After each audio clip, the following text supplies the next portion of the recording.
अस्सलामुअलैकुम वरहमतुल्लाहि वबरकातुहू।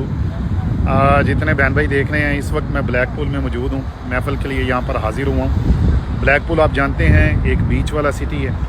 तो ये हमारे नोटिंगम से तकरीबन 3 घंटे की ड्राइव है। You can have a look around.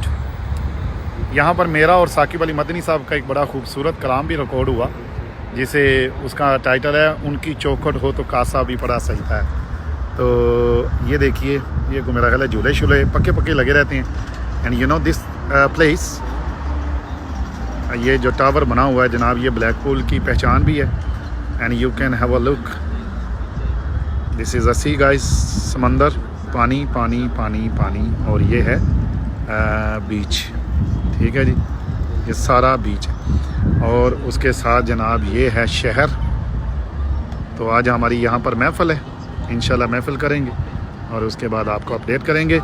Keep me in your दुआज़, आप मेरी दुआओं में। अल्लाह करीम आप सबको खुश रखे, शादो आबाद रहें। अस्सलाम वालेकुम।